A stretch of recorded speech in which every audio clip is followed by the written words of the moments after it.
There is a moment in every long-kept secret when the silence breaks. Not with a shout, not with a confrontation in a palace corridor.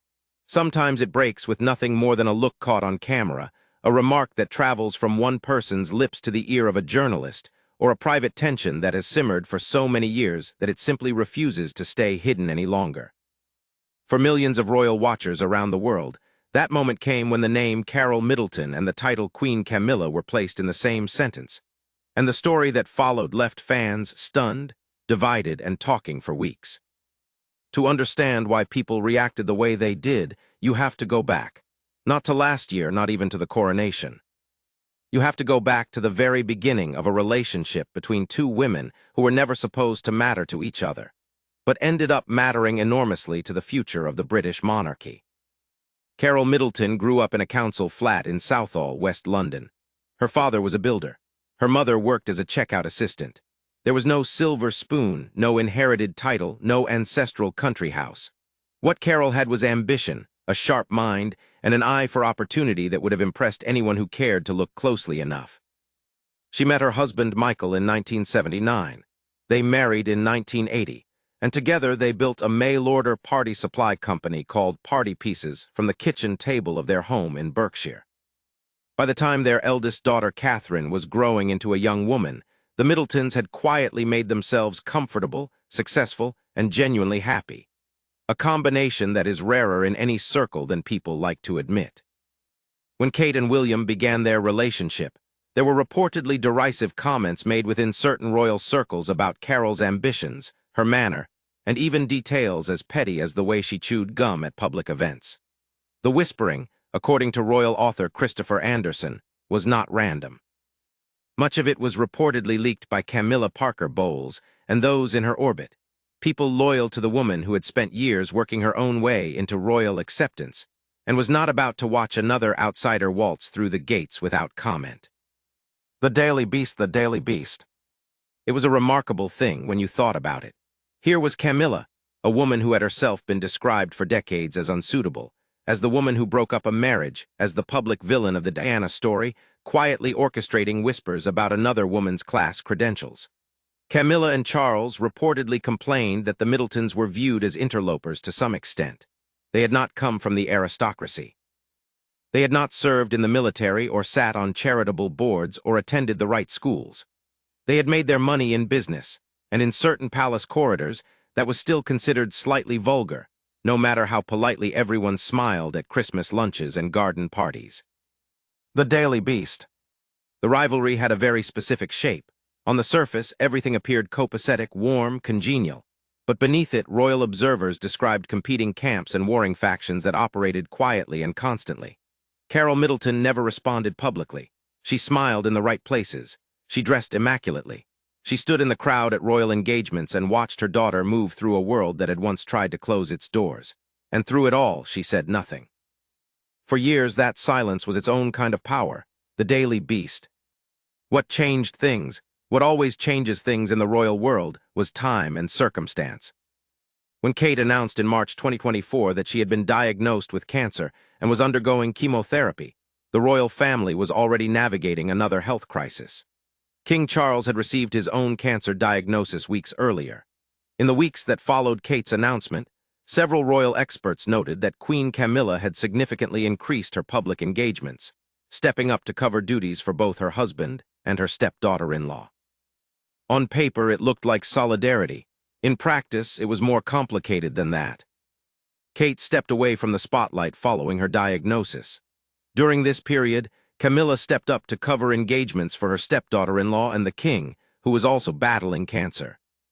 It was a genuine contribution, and many commentators acknowledged it. But within palace circles, the months of Kate's absence also shifted something. Camilla was more visible. Camilla was more central. And when Kate returned, polished, composed, and radiating what one insider described as a quiet authority she had not had before her illness, the dynamic shifted again. Only this time, it shifted in a way that made certain people uncomfortable. AOL.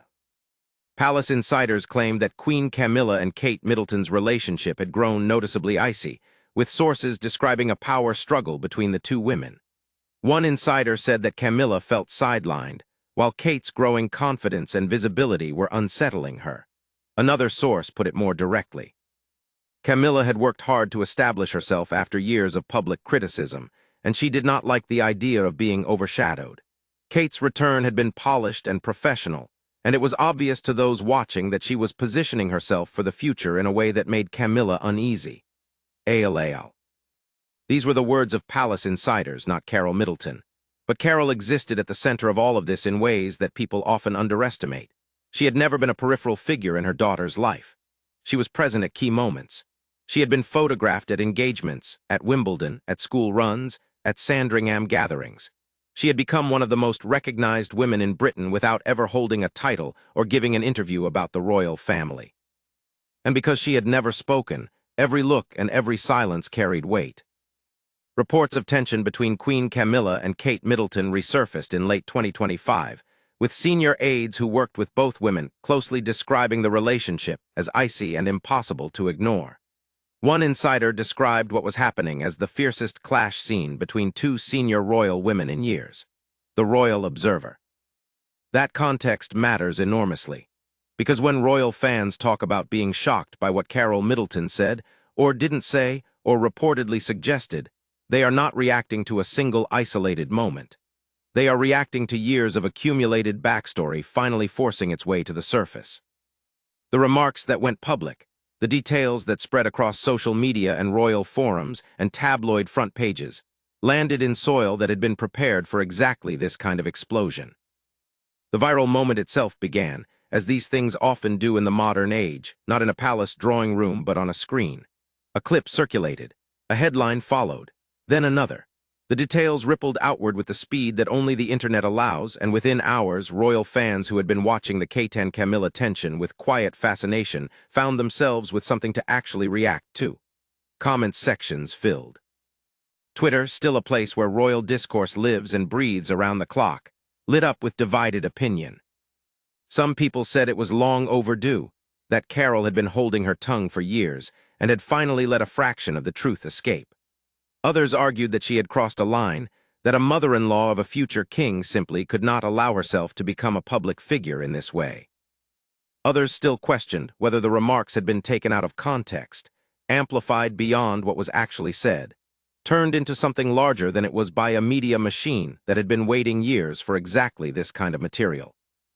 What made the reaction so intense was not just the content of what had been reported. It was who Carole Middleton is, and who she has spent 20 years being very careful not to become. She has never sold a story. She has never done a tell-all interview. She never appeared on television to talk about her daughter's relationship, even during the early years when the press was brutal and the Palace Whisper campaigns were in full swing. While Camilla Parker Bowles and Kate Middleton maintained polished relations during their joint royal engagements, observers who watched the undercurrent of that relationship closely noted that the warmth between the families had always had its limits. Carole absorbed that reality without complaint. She attended events. She smiled. She wore her Catherine Walker coats and her elegant espadrilles, and she gave the world nothing to quote. Celebrating the soaps.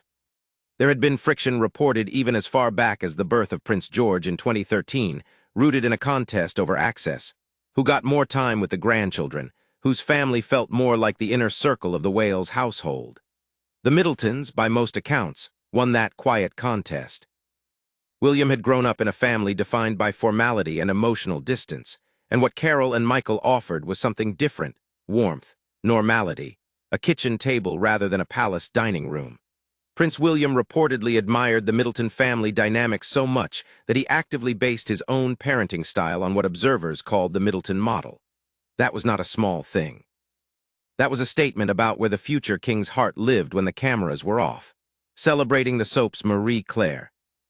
All of this history, the class whispers, the grandmother competition, the palace tensions, the power struggle that insiders described as seismic, fed directly into the moment when Carole's remarks became public. Because people did not react to words in a vacuum. They reacted to words that finally gave form to something they had sensed for a very long time. The most recent flare-up between Kate and Camilla was said by insiders to trace back to a moment during the state visit of Donald Trump and his wife Melania to Britain, when Camilla allegedly appeared to dismiss Kate during a conversation, a moment that was caught on camera and contested, but that nonetheless fueled considerable talk about the state of their relationship. Royal watchers dissected the footage frame by frame. Lip readers were consulted. Experts were asked to give their interpretation of a moment that lasted perhaps 3 seconds, but carried the weight of years behind it. AOL. Carole Middleton watched all of this. She watches everything. That is the thing people who underestimate her tend to forget. She is not a passive presence in her daughter's story. She has been a quiet, steady, watchful force for as long as Kate has been in the public eye. And the people who know the royal world well will tell you that the women who operate most effectively within it are almost never the ones making the noise. They are the ones sitting very still, missing nothing. Interestingly, even members of the Parker Bowles extended family had spoken warmly and publicly about Carole in recent years. Sarah Parker Bowles, Queen Camilla's former daughter-in-law, praised Carole's approach to fashion and her natural sense of self, noting there was a freedom and easiness to the way she carried herself. It was a generous comment from an unexpected source, and it highlighted something important. Even within Camilla's own extended circle, there was recognition that Carole Middleton was not the problem. She was simply a woman who had raised her daughter well, supported her family quietly, and asked for nothing in return. The news. The shock that royal fans expressed when her remarks went public was not just about what was said. It was about what it signaled. It was about the possibility that the long, careful silence had finally shifted, that the woman who had watched from the sidelines for 2 decades had decided, for whatever reason, that the time for absolute discretion had passed. And that possibility, the idea that Carole Middleton, of all people, was no longer going to hold every thought behind closed lips, felt like an earthquake in miniature to the millions of people who had been watching this story unfold for years.